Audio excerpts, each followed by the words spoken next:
Hamjambo nyote? Hapo awali nilikuwa nimewaahidi nitawasomea insha ya maelezo.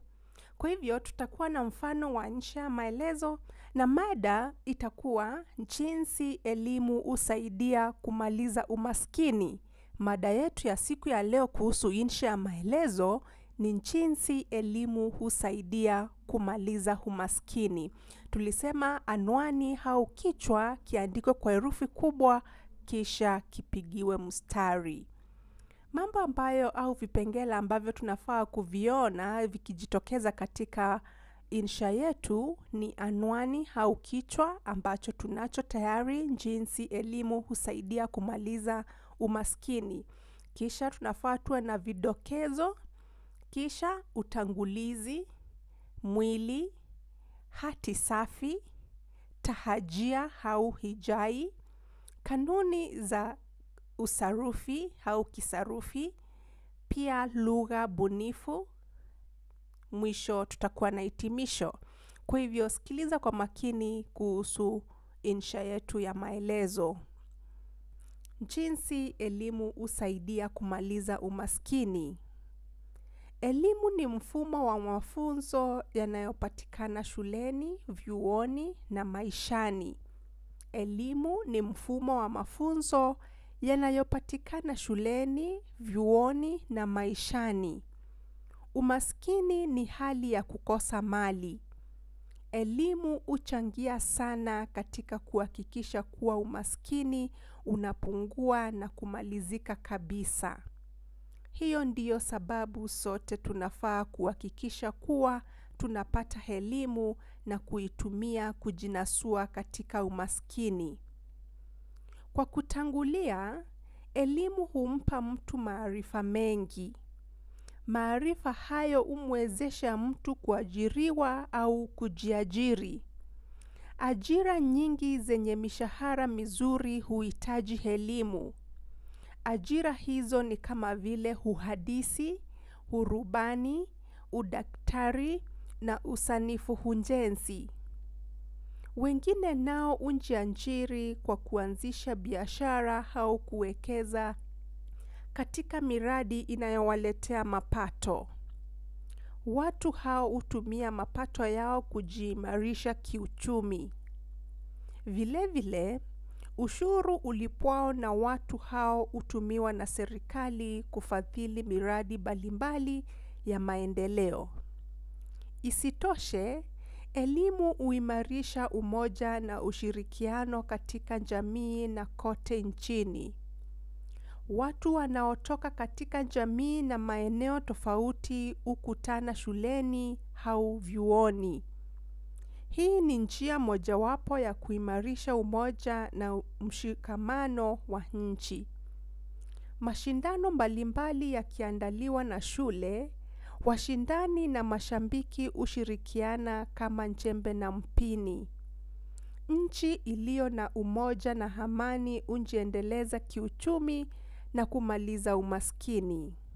Hakika, umoja ni nguvu, utengano ni udhaifu. Kadhalika, elimu husaidia kupunguza maambukizi ya magonjwa.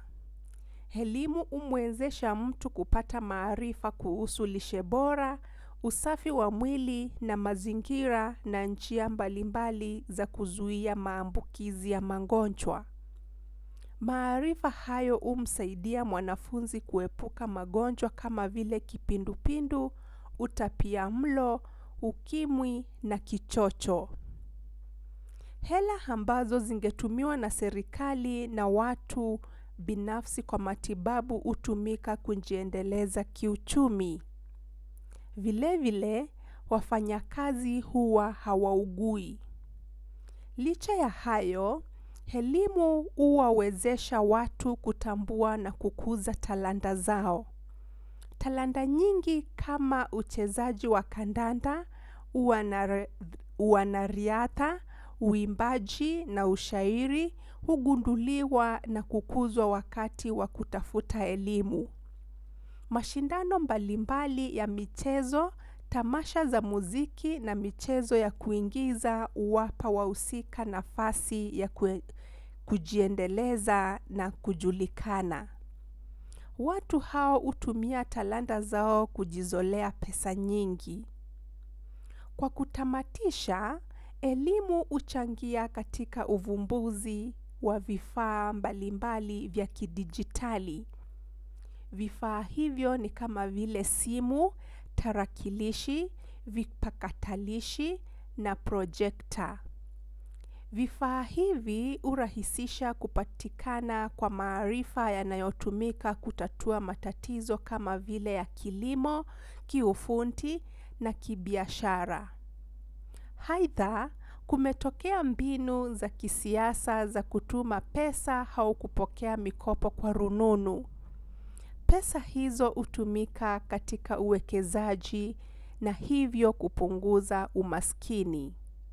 Hizi ni baadhi ya njia za kupunguza umaskini kupitia elimu.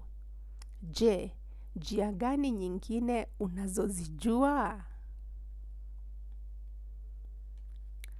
Huo ndio mfano wa insha yetu ya maelezo iliyokuwa na mada jinsi elimu husaidia kumaliza umaskini.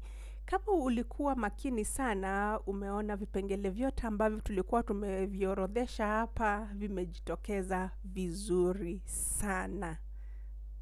Kwa hivyo ningekusihi mwanafunzi wangu uwe makini sana unapoandika insha yako ya maelezo. Ijitokeze vizuri hoja baada ya nyingine.